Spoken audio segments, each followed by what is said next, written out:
Welcome back to Beyond the Bucket. Scott Garber, welcome to the program. Chris, my man, thank you so much for having me. Excited to be here today. Where did you get all this energy?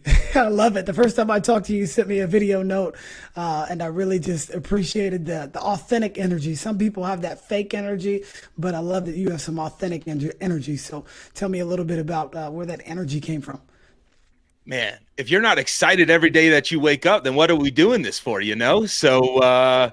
I'll dive in a little bit about me, from South Florida originally, former Division I athlete, actually started the football program at South Alabama.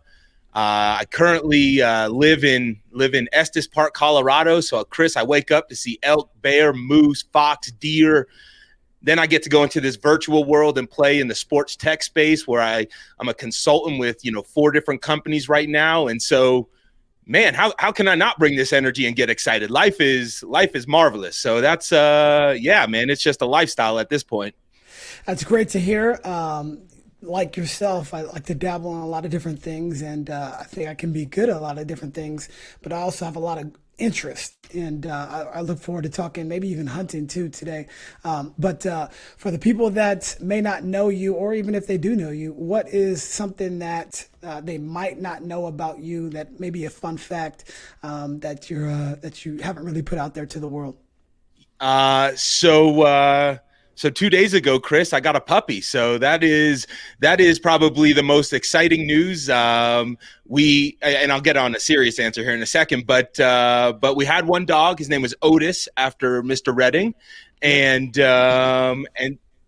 so we just got our second puppy, Barry, after Mr. Gibb from the Bee Gees. So we name our dog after Motown artists. We're huge music fanatics on this side. And on a serious note, something that people probably don't know about me is that we lived in a travel trailer completely off the grid for half the year in 2019. We both willingly quit our jobs.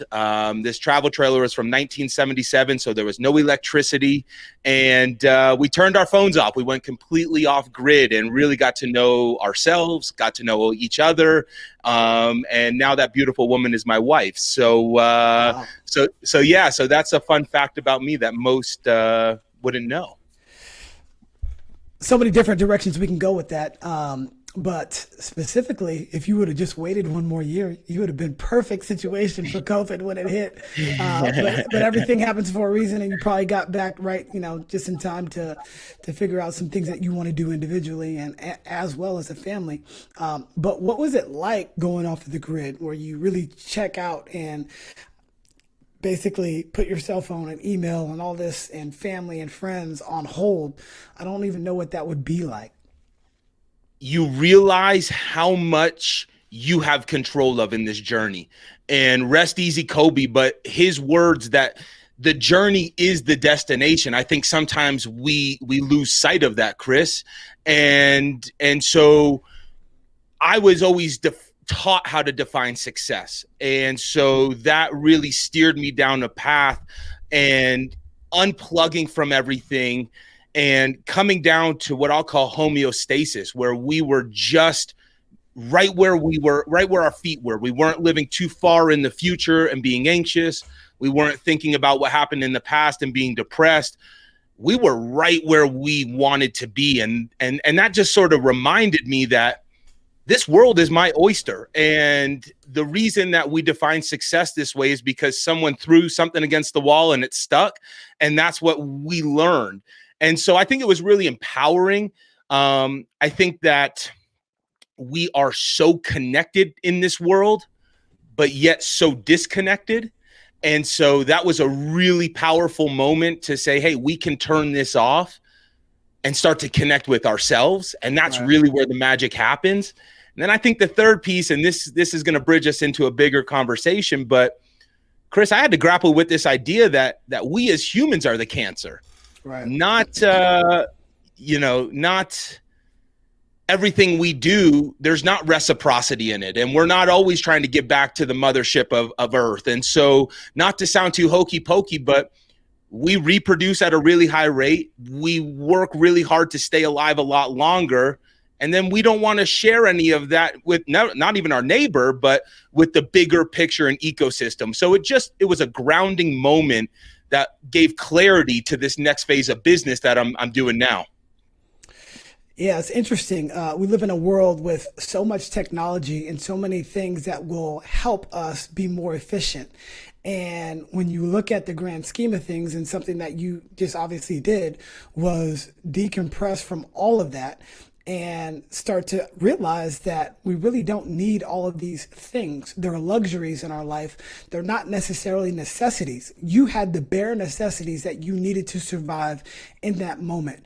And you and your now wife were together in this moment, but there were different things and you need day to day. Whereas if you come back into this life, there's so many things that we think we need. We think we need to be tapped into our cell phone all of the time. But if we do unplug certain times where, yes, those things are important, but they're not as important as some of the little things that you naturally need if we didn't have all these technologies. So I think it's a really interesting concept. I've been trying to limit some of the things that we do as far as technology is concerned, because it consumes so much of our life and we forget about some of those little simple pleasures that are just, you can't really get those. Like this past year, and COVID has hit a lot of people in a lot of ways, and I don't want my comments to nullify anything that they've gone through, but in specific, it's been a great year for me and my family. We haven't had any loss compared to some of the other people that may have had so many losses.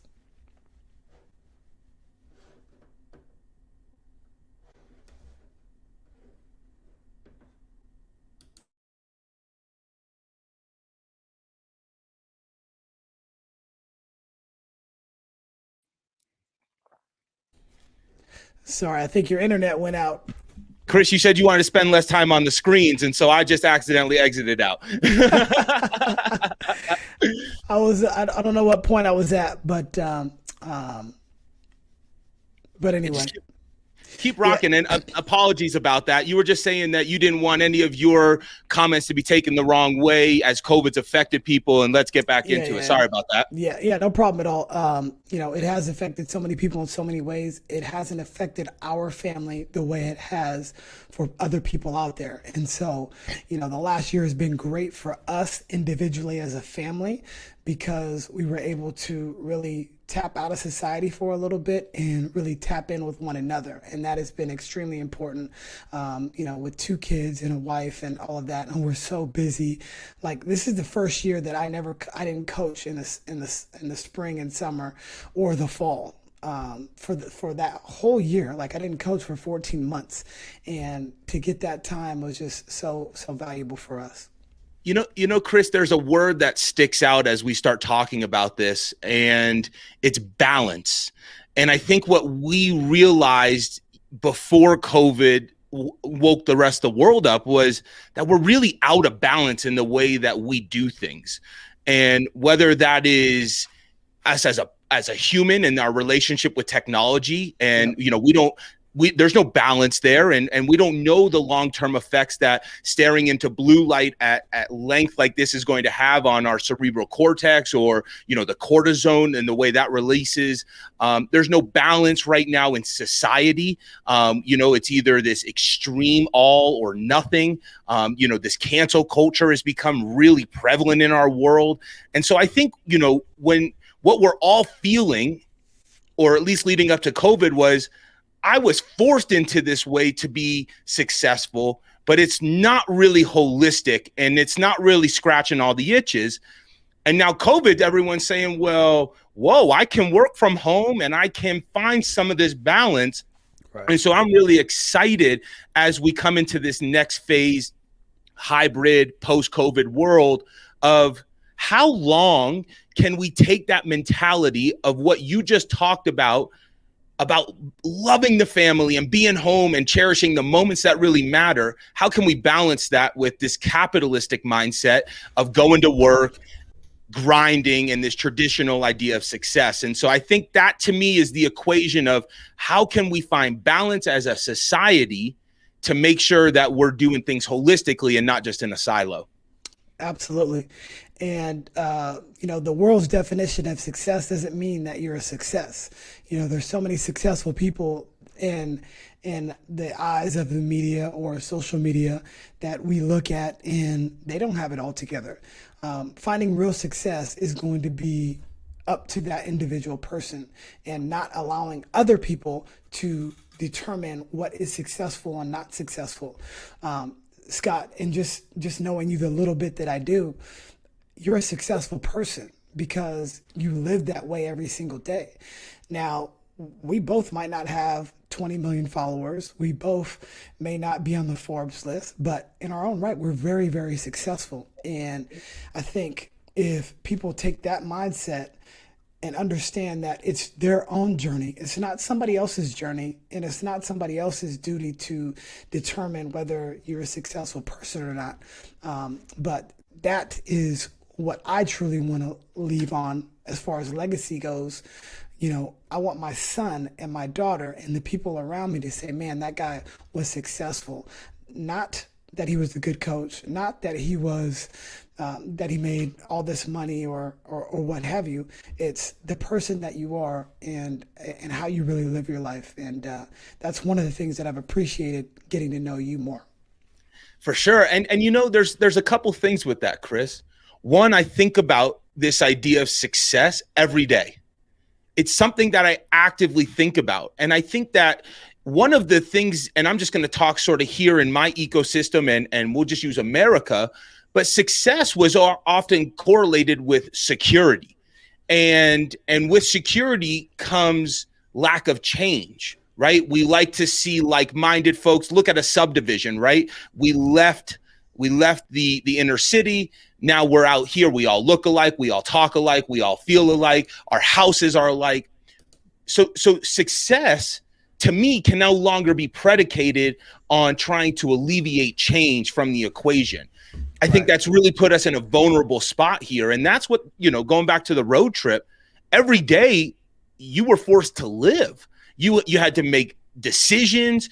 I'm not going to say survival decisions, but we didn't know where we were going to sleep every night, right? So I think as we start to condition ourselves in this way of not being so secure, but actually living this life every day to the fullest, then you have to change the definition of success from this monetization model to this impact model. And that's really how I've been doing it, Chris, right? So the way I define it right now is the ability to reach one and teach one. What that does is it keeps me hungry and curious in the game to keep learning. But as soon as I learn it, I'm sending it downstream, because this thing, the sum of all parts is better than just one of us, right? And so that's not how I defined success last year or 2 years ago. That's how it is right now. So I would challenge everybody. We all want to be successful, but we all don't know what that looks like. And you're not alone if you don't know where that destination is. Listen to those little voices in your head, because they tell you a lot about yourself, the good, the bad, and the ugly. But chances are they'll point you to where success is for you as an individual, not how society depicts it. Absolutely.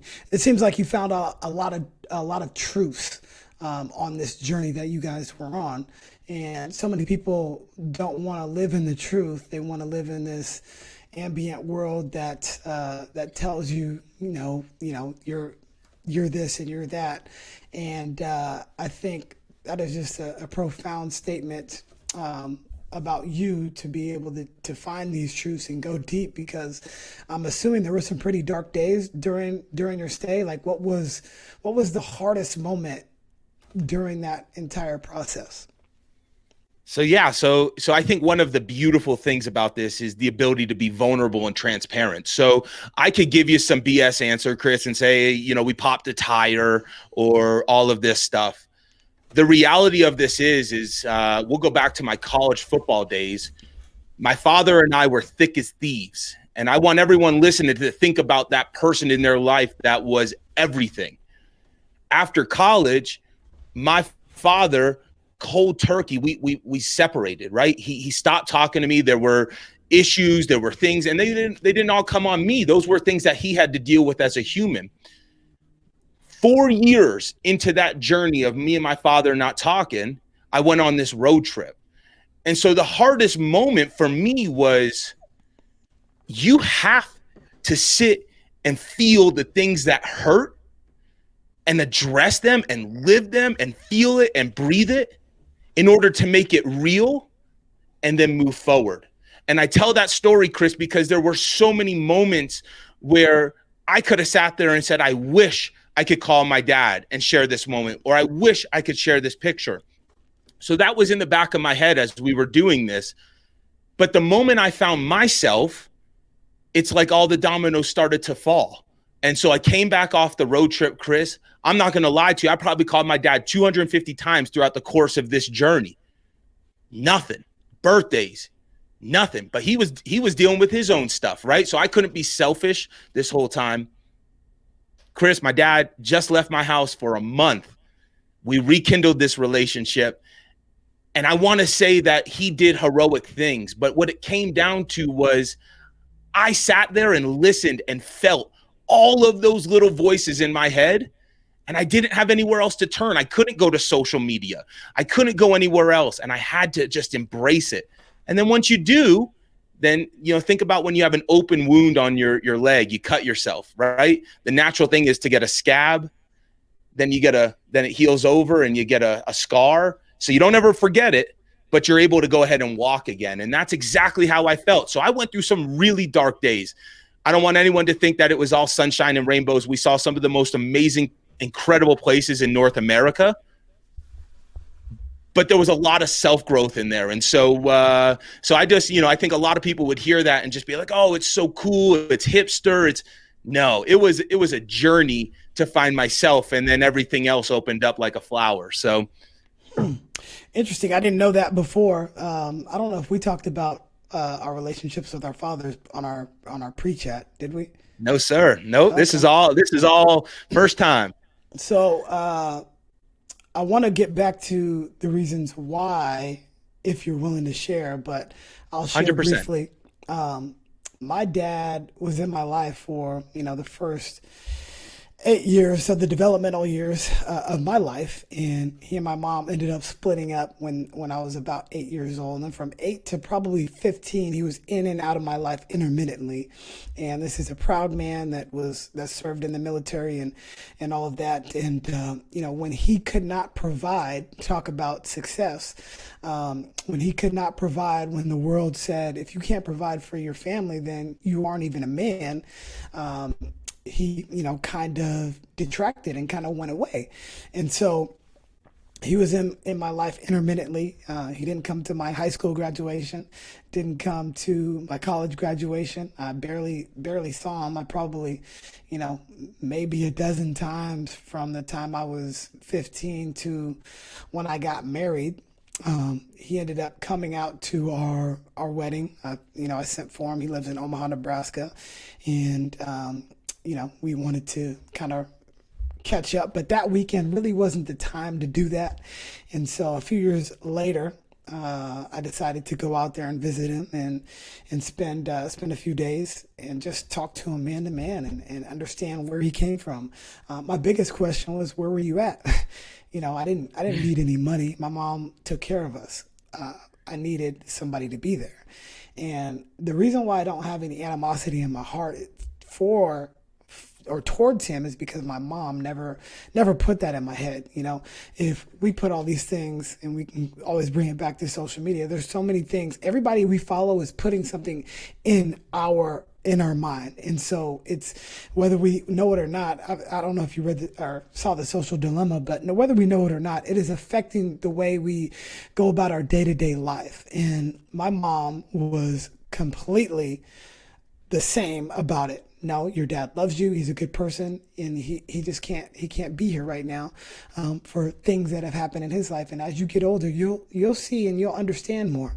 And so I didn't know that he had been abused his entire life. I didn't know that He was in and out of homes when he got a my grandmother had a stepfather enter the home. They didn't get along, and so they sent him to a group home, and just physical abuse, mental abuse, and any type of other abuse you can think of. He kind of went through, and so he wasn't built to be a person that could be a great father if certain things didn't go his way. When everything was all good, when he had the woman of his dreams and all of that, and a great job. But when he lost the job, when he lost the fantastic woman, my mother, things kind of went downhill for him, and he didn't have the coping strategies to get through that because he's supposed to be a man. He was in the military and all of this. So I say that to say this: you bringing up your dad coming there. My father still hasn't seen his grandkids, and they're 3 and 1. We sent pictures, and before COVID, he had planned to come out and stuff like that. But I haven't talked to him really probably in the last year. I think early on last March when COVID first initially hit, but I haven't talked to him since. And it makes me think, well, I don't want to look back on this and say, hey, I missed opportunity. I don't have any animosity in my heart towards the man, but I do think that it is important to make sure that you can exhaust all resources in order to make sure that this relationship, because if he left today, I honestly don't feel like I would be that hurt about it. And I don't mean to say that in a bad way. He just wasn't in my life a whole lot of the time. I would probably be more upset if one of my in-laws passed away more than him. Yep. But I don't have any animosity either. So that's my quick story. I want to know why you guys were thick as thieves, and then all of a sudden one day something happened where you guys were not. It's, so we're gonna go back. We're gonna get to know all of Scott Garber on Beyond the Buckets, but that's what this platform's for, I reckon. So, Yes. so Chris, when I was 5 years old, I got stuck to the bottom of a jacuzzi. So the drain broke and created a vacuum seal between my stomach and the pump. And my father was a firefighter paramedic. He was a bodybuilder at the time. This had happened to about a dozen people over, the course of a couple years. 11 had died, and my dad ripped me off the bottom of this hot tub. I came up unconscious. I had the drain in my stomach.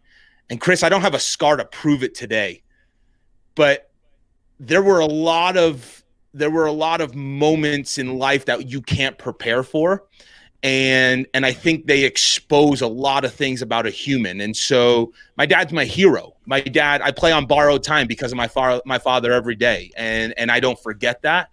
And I think a lot of us take this life for granted. And when you realize how precious and fragile it is, you start to live a little bit different, because nothing is guaranteed in this world, not even your next breath. And you don't know when that time's coming. And so that I think was a catalyst for a lot of demons that my father had growing up, that, hey, I can't go to work anymore and escape it.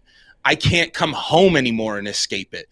Where do I go? And I'm not even gonna say my dad's a proud man, just as a human, I think you just run out of answers, right? And so he was an athlete.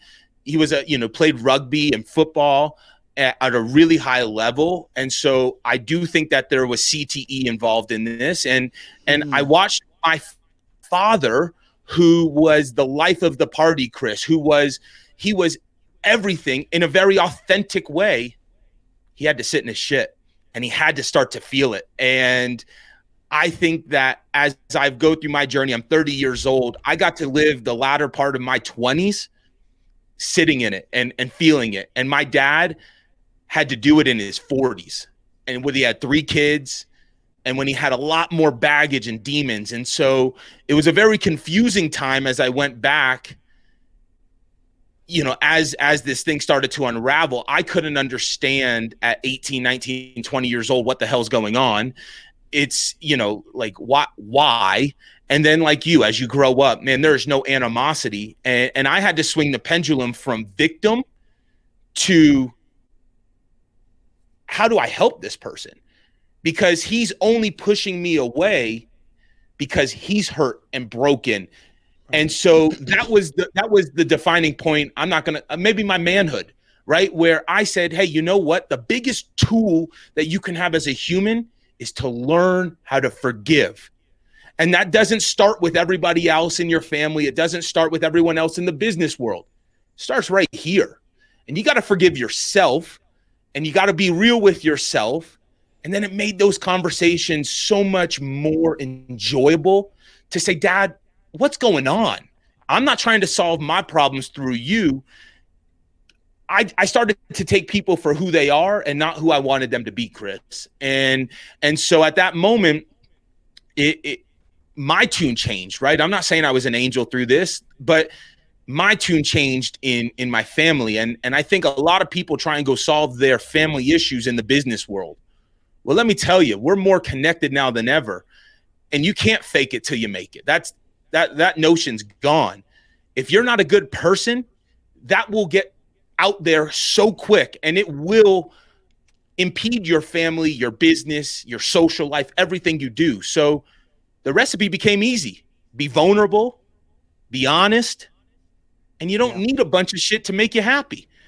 And Chris, it's been the most enjoyable ride. But and I've been asked this before, if you could go back and do it over, would you have had your dad there for those years? Never in a million years, man. I think that there's no such thing as a coincidence. And we have to experience pain in order to experience pleasure. You have to know what bad is in order to know what good is. And so I'm just going to tell everyone listening, if you got that little voice that you've been neglecting, start listening to it right now. Rip the Band-Aid off. It's never as bad as you think it's going to be. And then what lies on the other side of that, Chris, I can't even put in words. Like, I mean, literally, I wake up while the world is in the craziest place, and I feel like I'm in a bubble right now. And so, yeah, and I'm happy to go deeper. I'm happy, pepper me with questions. But this story, I think a lot of people can resonate. And it's not one-to-one. Not everyone had a near-death experience, but we've all had trials and tribulations where we want to go tuck our tail. And the reality is, man, there's not a deal bigger than what I've closed with my father. And that's just keeping it real. Wow, that's beautiful. The way you put it, and just his hurt, he wasn't able to be there, and he was trying to get away from you in order to basically shelter you from that. As parents, we want to shelter our kids, but sometimes they got to taste some blood. When we took my son to his first little basketball class, and he's out there, and I went with them all the other weeks, and my wife comes the last week, and we just kind of all go together, and we're just watching, and I sit there and I don't say anything. I want, hey, listen to coach, and just because I'm a basketball coach, I don't think I know everything, and he's not going to really listen to me anyway. I already know that. But my wife is like cheering him on. Oh, CJ, sit there. Get on the spot. I was trying to corral cats basically, with that little program. But it's just funny. I'm just gonna sit back and just watch and enjoy. And I want him to mess up. Like if he bounces the ball and he starts off his leg and he starts crying about it. And I want that for my child to go through some things. I don't want their life to be hard. I don't want it to be easy. I want it to be hard in certain aspects. That's why I do think sports is so important for people, because a lot of people don't like to go through hard things. My kids will be playing sports. I don't care what sport they do, but they will be playing sports. Like you are going to get through something, or music or drama or something, whatever. I want them to feel some sort of pain or discomfort so they're able to sustain later on. Because when you get hit with certain things, as everybody has in their life, some people are able to thrive off them, other people are not. So many times in athletics, you hear them, I hear the haters out there, and that's what fuels. Steph Curry is one of my favorite athletes because he hears all of that stuff and he uses it as fuel to go out there and prove everybody wrong every single time. Or, Michael Jordan didn't win for the first 8, 9, or 10 years of his, for the first 6 for sure of his career. And then he felt pain. He felt pain by losing to the Celtics, even though he dropped 63. He felt pain when he was getting bullied by the Detroit Pistons. And you finally get to that point where you can get over the hump, and you do. And then all of a sudden, pain and loss from, his father passing away. Then he goes on to baseball. He's not successful. That takes a really mentally strong person to try to get through that. And then you look at, what happened after. And then even now, Michael Jordan is one of the most successful people that have ever walked this planet. But his NBA team hasn't had a whole lot of success under his direct influence. He's the owner. And, there's just no matter who you are, you're not immune to trials and tribulations, to your point.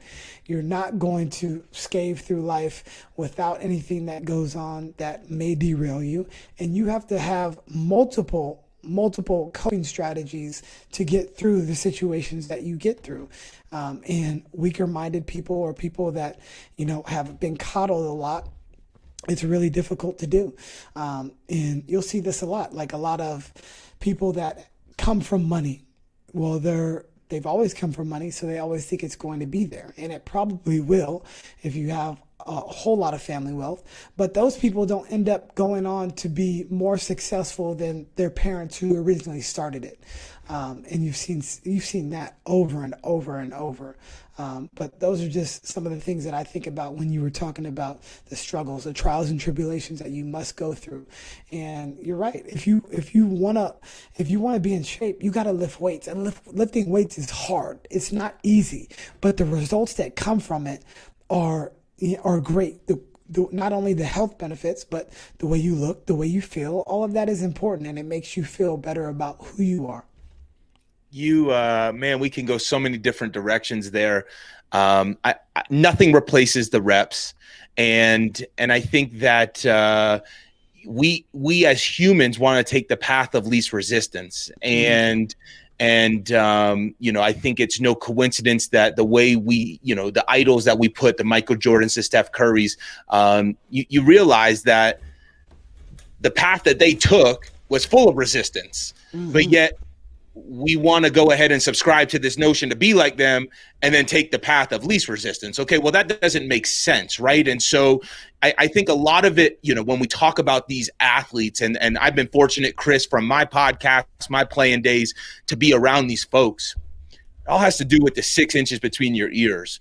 And I think, mental health has come up quite a bit. And I want everyone to think about this. I don't know if you've watched or know about Michael Jordan's dad just disappearing. Michael Jordan had a crazy experience happen at the pinnacle of his career, and it took him away from the game where he was at the top. Just think about that. This guy is the GOAT. This guy is everything in the world, and he is still a human. And so I think, that's at the absolute 0.0001% of it. Well, what about us all at the 99% of it? And I think we've been tricked, Chris, where we as a society say 1 in 5 people suffer from a mental health disorder. That is a lie. That is a lie, because that is telling 4 out of 5 Americans that they're normal. No, I don't care what sport you play, what business you run. It all starts with the human, and we all go through this stuff. Even Michael Jordan. And look at how it changed the trajectory of his life. Now, him and his father were thick as thieves, right? They did everything. Or I don't know, that's a whole nother podcast. We can go down that one. But I mean, it's just another shining example of, guys, sports is parallel to life, because life, there is no seasons. It doesn't win and lose. This game just keeps going, whether you're in it or not. Sports is where we get to go practice for this game, because there's winners and losers at the end of each night. There's seasons that come and go. And so I would encourage everybody to play all the sports. Look at all the different ways where you can build this mindset, build this skill set, and then it just gives you the ability to make the choice to do whatever you want in this world. And that's all that you can ask for. It's just the choice, because life is just a sum of all your choices. I understand we all don't start at the same finish or starting line. That's just part of it. Yep. but you can make choices that will directly impact tomorrow. If you make choices today, they impact tomorrow. And man, and you know, we didn't even really touch on the sports side, Chris. I don't know how much time we got, but I mean, we're at a really cool time in sports as well, where the athlete is gaining power. I want to say again, but maybe for the first time in this ecosystem. Right. And so with name, image, and likeness, with all of these things coming on the scene now, the rubber's meeting the road. There's no more, this is what I would do. This is what I would have done. What are we going to do? And we all have choices that we can make right now to make that next generation, for your son and daughter, my future kids, a hell of a lot more enjoyable and holistic and community driven than where we're at right now. Soapbox over, man. Yeah, no, you're 100% right. I mean, when you are in charge, like so many of these entities that we're not really talking about, but talking about, you want to stay in charge, and you're going to do everything you possibly can to make sure that that is the case, whether it be politics. There's so much funding that goes on behind the scenes for, you know, political parties. And, you know, so if there's something that needs to be passed in the community, whether it be locally or, you know, countrywide, and this person's giving me X amount of dollars, well, I'm going to put this in this bill to make sure that they're okay. So they continue to fund, you know, what we want to do. And you become sacrificed because of those things that, you know, you want to keep in place. And for so long, athletes have been sacrificed. They've been either they're basically entertainment or talent, and these talented individuals are playing something that they played when they were kids. And we've, to your earlier point, we've kind of been tricked, especially with professional athletes, that it is supposed to be fun and they get to play this game that kids do. But then you talk about billions and billions of dollars, depending on, you know, the sport or industry that you're in. And it just really changes. As we talk today, you know, Aaron Rodgers has decided that he wants to take ownership of his own brand and, you know, the team that he wants to play for, because he feels like the team didn't do him a great service by drafting somebody else to basically replace him. Yeah, go ahead. I got to interrupt here because when we started this show, we talked about balance, right? Mm-hmm. And so we're going to watch the pendulum swing back to the athlete. But Chris, I don't think that's the answer, because then I think what we're going to see is a lot of self-prophecy, and we're going to see a lot of individuals that are trying to gel as a team. And so I think that the initial knee jerk is we're going to see more Aaron Rodgers. We're going to see, some kids in high school and middle school with name, image, and likeness. But what I'm hoping is that it swings back to the middle so that the athlete can earn, but we can also still have a communal locker room, right? And so it's there's not this disparity, and it's I'm an individual and I'm bigger than this team, because where we're missing the mark, and I think we see that here in the U.S., we can't even decide if we all want to get vaccinated. We can't even decide if we want to wear a mask. We've seen what this behavior can do to something that may have been more closely knitted. Not to say that there's not nuanced in levels, but we can't rally behind anything right now collectively. And I'm really scared for sports. Come on. I would say, no, you're 100% right. And I hope that we come closer to the middle on everything, right? Not just sports, not just politics, everything. And most of the people are in the middle, but the people that aren't either on the right side of things or left side of things, those are the people that flub it up for everybody. There's a saying, obviously, that a few mess it up for, the majority. Couple sour grapes root the bunch, Bubba, don't they? Exactly. So I think that's where we've gone. And so you do see a couple of these sour grapes in sports, in politics, in all of these avenues. And most of us are somewhere in the middle. Sometimes you agree with some of this stuff. Sometimes you agree with some of this stuff. But most of us are clumped right here. But then the problem in my eyes is you have to always pick a side. well, why do we always have to pick a side? I can think this way about vaccines and I can think this way on something else, but that doesn't mean that I'm this. Two things can be true in the same moment. And most importantly, I think it is the negativity as far as if you do choose this, then you get canceled. And you said that earlier on, the cancel culture, but that is the real big issue. Like, we can change our thoughts and beliefs just like we can change our clothes. What you're wearing today, you might not identify with in 10 years. We probably both won't. I probably won't want to wear this because my taste has changed. You get older, you get wiser, and you think about your positioning. And I think if people, and the last one is the respect factor. And you did mention that it's not about an individual. It's about all of us. It's about a community. We've always been community driven. When you are tied to a sports team that is extremely connected, or you're tied to a business that is extremely connected, or a family, name the instance in life. Anytime you have this connection, you have something special, and that's what we're missing. But we're getting less and less connected with all of the things that are going on in this world, and sports are included, where we have mixtapes for kids that are, I think we did talk about that, for kids that are 8 years old. And it's like, this kid, I mean, he's probably pretty good, but should we be broadcasting at 8 years old having a mixtape? Because guess what, if he doesn't grow anymore, well, he's probably not going to continue. Like, if he doesn't get over it, the average height in the NBA is 6'8".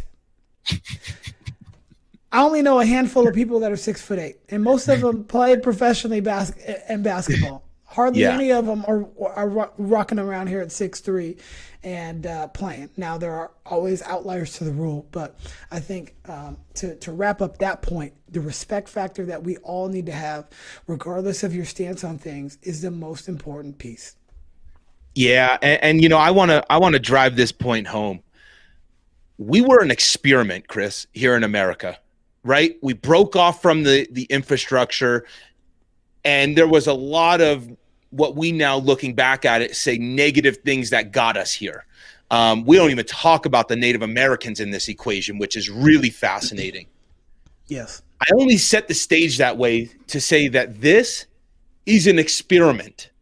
And when you say I'm allowed to have my own thoughts, right? I can agree with one thing and not the other.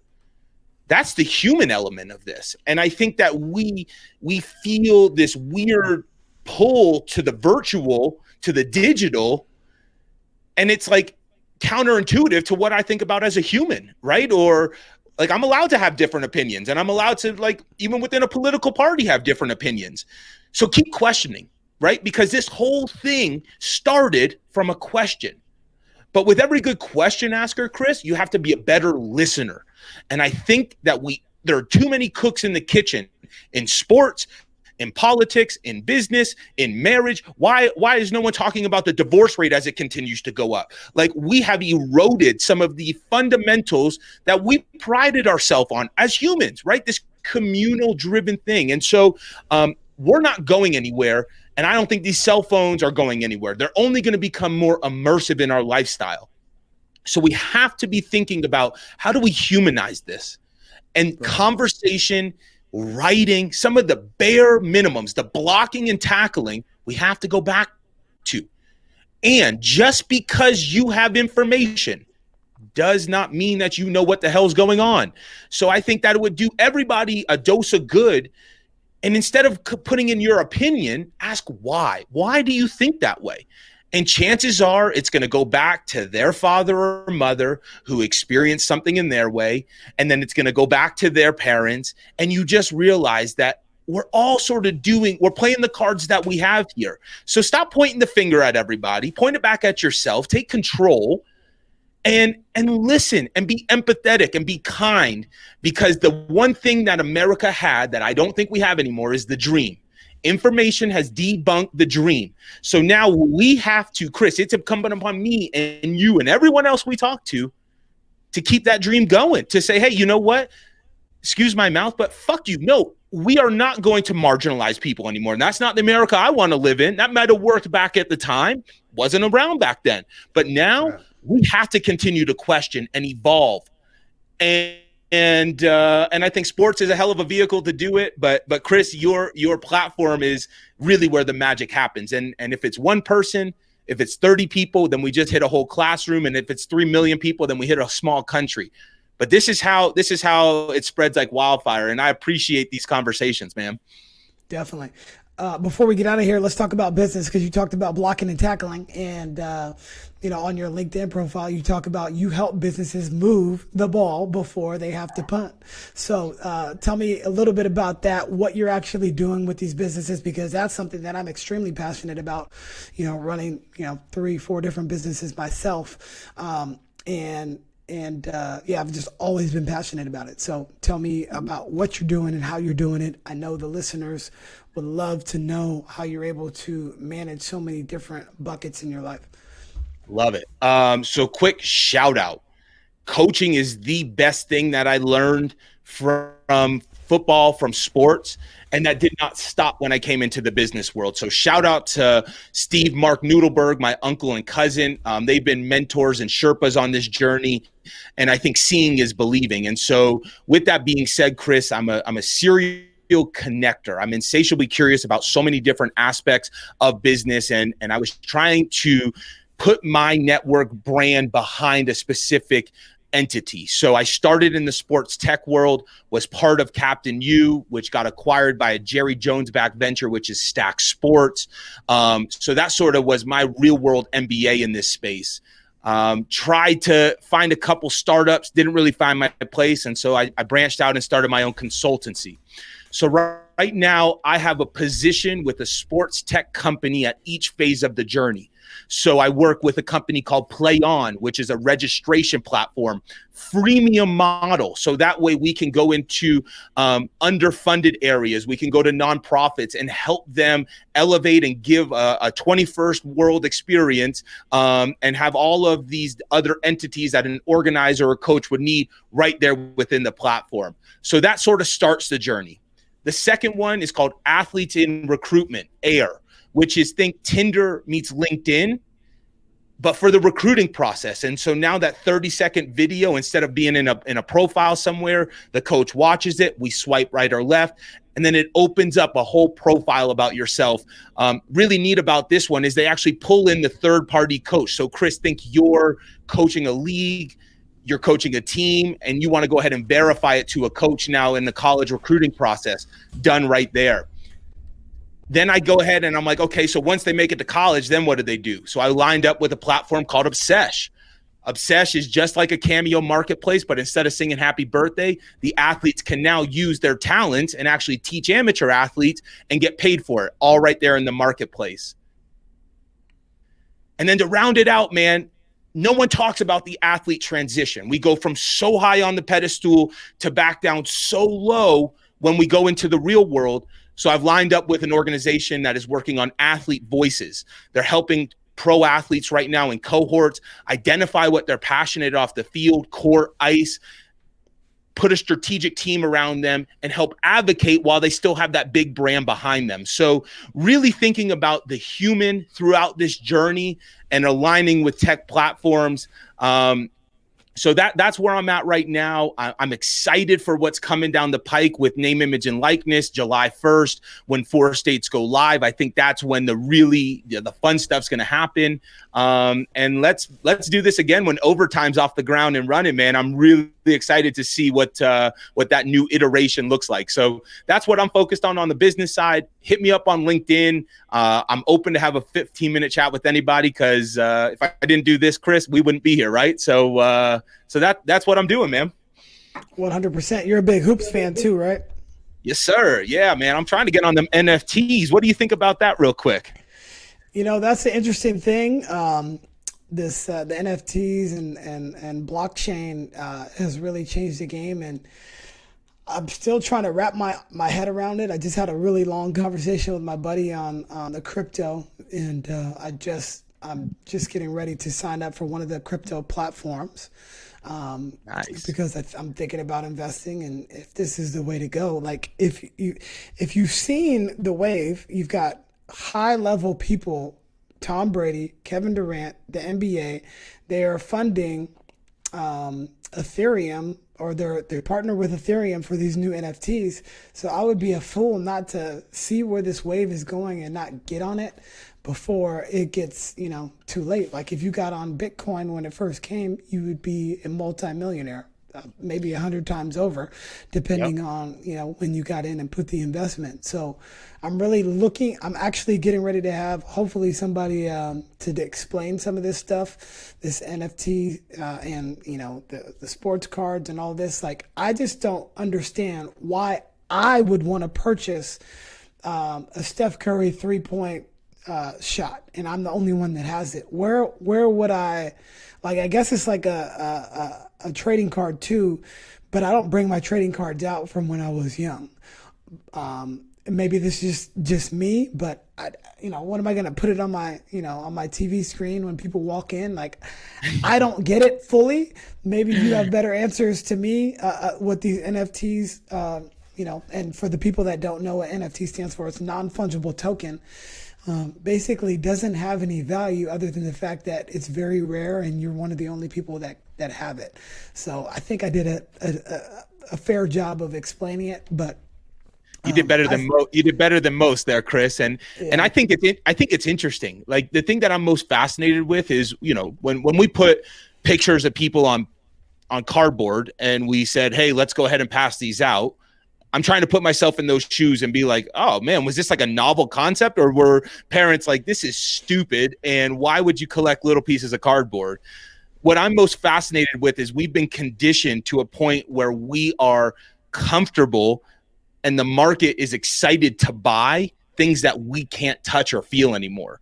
And so that to me is a very interesting intersection, and sports and entertainment tend to lead the charge and then everything else follows. So if this is an early indicator, we're only going to become more immersed in this virtual world. Think about that Van Gogh that you would go pay, $1 million for. And now you own the one NFT of that art that you can now bring around on your phone. We're going to be living a more modular lifestyle. I think we're going to be focusing less on possessions in the physical world and more in the virtual world. So I think this is an early indicator of where to go, but what an exciting time to be alive. Like there's so much change going on. There's so much disruption. I know there's a lot of negativity going on in the world, but just even the little bit that we covered today, man, if you can't get optimistic about what's coming next, maybe you might want to, sit down and reevaluate or give me a call, because there's a lot of cool things going on. Yeah, it's just like you mentioned. It's and to the NFTs, I guess trading cards, and I don't know if you remember this. I'm a little bit older than you, but Pogs. Pogs. I had a slammer, Chris. Yeah, man, exactly. Yeah, I remember Pogs. The kids would go crazy over those things. So I'm wondering if it's more like the trading card thing, or is it going to be more like Pogs? But people have always loved Marvel comics and comic books and these Warcraft cards where you can get extremely rare things, and if you have them, they're worth money.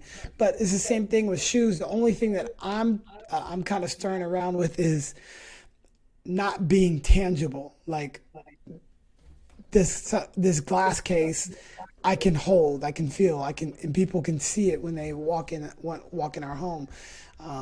And bro, but think about this: kids are spending more money on Fortnite suits for their characters that don't even come to life than they will on their own clothes. Yo, that's crazy when you say that out loud. Like crazy when you think about it. Aren't there a bunch of tokens on these video games that they're getting anyway? And so they're purchasing these tokens, whether it be for sports, Madden, or these things, or like you mentioned, they're spending money on this stuff that they can't even touch. So Arsenal's the cool. Real quick, Arsenal's the coolest one, because think about, as these leagues are growing, you think there's a glass ceiling, but what NFTs are doing is we're now able to go ahead and attract more people into the fan base through this and actually give them a voice. So think about this. Arsenal sold 6 million pounds worth of NFTs, but there was you could purchase ones to actually have influence in the club. what fight song they sing, what color jersey, where the fields are painted. So there's all these different ways that I think we're going to start to see this kind of buying power actually change the experience. And fan controlled football is another great example. They're not on the NFT side yet, but we're watching this interactive experience now start to happen with consumer and the league, consumer and the player. And I think that NFT has a really unique way to bridge the gap. So just wanted to bring it up. I think there's a lot of exciting things going on in the space, though. I agree. I think it's really cool. And, I'm going to continue to look out for it and hopefully be an early adopter before it gets too popular. So love it. So anything else you want to plug right now? You got a podcast, you've got a bunch of different things going on. So where can everybody follow you? What are the things that you're doing now so people can look you up? So first off, thank you again for having me on. What an incredible hour on this this beautiful day, and so I'm big on LinkedIn. Feel free. It's just Scott Garber. You'll see me. As Chris mentioned, I'm helping businesses move the ball before they have to punt. Subtle plug to all of our specialists out there. We're people too. And then I host my own podcast called The Remarkable Show, and we highlight remarkable people, telling remarkable stories, making remarkable impact. And so I would love the opportunity to engage with everyone listening to this podcast. If you're in Chris's world, I want you in mine. And, let's just keep figuring out ways to push the needle and make this place a little bit better than we found it. Definitely. Well, appreciate your time, man. Thank you for joining the program. Really appreciate it. Awesome, man. Thank you again for having me.